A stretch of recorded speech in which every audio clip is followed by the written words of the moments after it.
it's really the process improvement that comes as a secondary step in the process based upon the effort that you're going through to deploy the technology, if that makes sense. It does, and their data-driven decisions again, Yeah. are so important. So, when we talk about, I guess, in the same breath, outsourcing customer operations for some smaller providers, and I guess bigger ones too, Yeah. that can be a scary notion because I think that word outsourcing is stigmatized. Um, Yeah. is that a valid fear or not? Yeah. When I started working in this space decades ago, it was pretty common for reaction from companies would be sort of negative about the idea. But with the success that really results from these types of partnerships, so the credibility that that builds, and just comfort and credibility and education that's happened over time, I don't really run into that anymore. But it's not that it doesn't happen. What I find is it's a narrowly defined people and organizations that have had no exposure to it before. So it's you have to educate them on this is what you should experience. This is the value that we're going to be able to add to you. Here's how we're going to be able to complement you and help you realize your goals. It's really the relationship that an outsourcer has with a customer now is dramatically different than it was, I would say, even 10 years ago.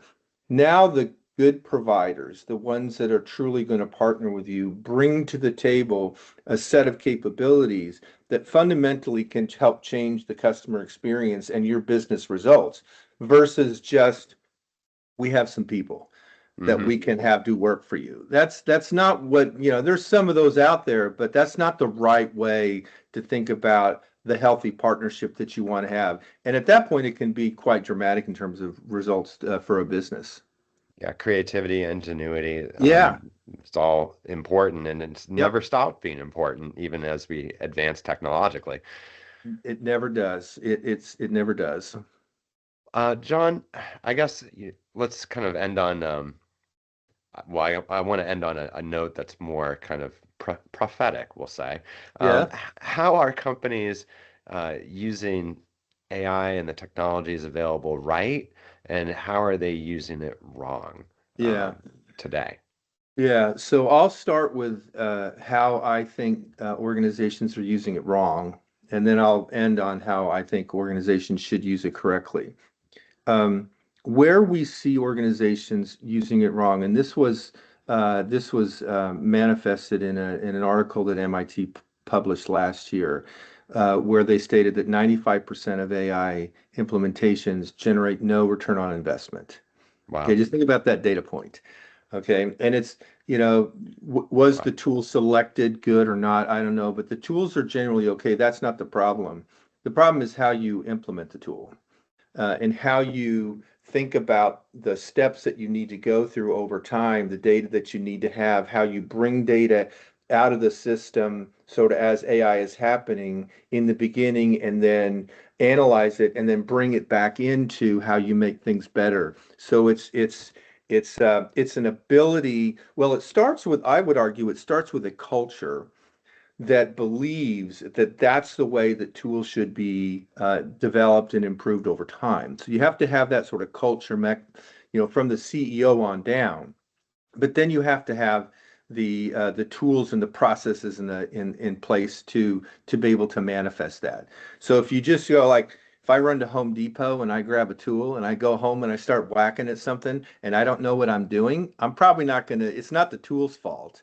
It's Been really there. my fault. You know what I I've been mean? there. So I think it's like I get enthused about AI. I see the possibility of capture rates in the tool being, 25%. So that's, if I'm the CFO, I'm instantly doing the calculations and then let's go do it. Okay, but that's the start of the process, but it takes to be truly successful, it takes a commitment to what you're doing over time to do the tweaking and the evolving that's necessary. So that's kind of the where I see it, where I see AI not deployed effectively. The other is on the effective side. There's like three ways to think of this. There is AI or technology that is brought into the customer experience directly. So we're talking chatbots, we're talking voice bots, translation tools, things that the customer actually interacts with. Okay, so that's one area of focus. The second, because we're still very people intensive and customers want to talk and work with people. That is not ever going to change. Is there are a set of AI enabled tools that you bring into your operations to help the human become more effective at their role. So you have to have your tools there. You have to have your tools in terms of what's customer facing. But then the third is how you harvest the data that comes out of all of it, crunch through it, and then bring it back into the process to determine what tweaks and adjustment do I need to make on my agent facing tools, and what tweaks and adjustments do I need to make on the customer facing side.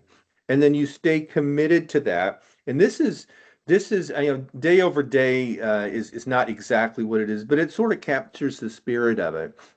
You know, contact center operations typically have quality assurance processes. Most people think of those as ways in which you help agents become more successful at what they're doing. You listen to calls, you look at their data, you coach them. Absolutely great process.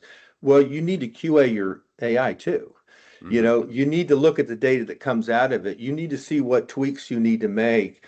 Maybe there's new data that needs to come in. Maybe you're having certain use cases where there's negative sentiment that's coming out of it. So why is that? What do we need to do differently? It's that discipline enabled by the data over time that allows then that the efficacy of what you have created on day one to become better and better and better. And it is, to your comment earlier, this is an exercise that never ends because your business changes, customer expectations change, competition changes. You have to think about it as something that you're going to be continuously engaged in as long as you have customers. You have to stay on top of it too, or you'll be Yeah. left behind. So what happens to folks who don't adapt with the changing times, that kind of stay stuck on old processes? Oh goodness. They're from a dollars and cents perspective, they're going to lose customers. They're not going to acquire customers as effectively. There's the risk of problems in to the brand and perception of organizations. For the ISP, if you're fiber, you're competing with fixed wireless, or you're competing with satellite, and other options out there. So the opportunity for customers to move, they have choice is Sure. is there. So yeah, this is where it is no different than what it was 50 years ago. Businesses have to understand the evolving expectations of their customers and then adjust accordingly.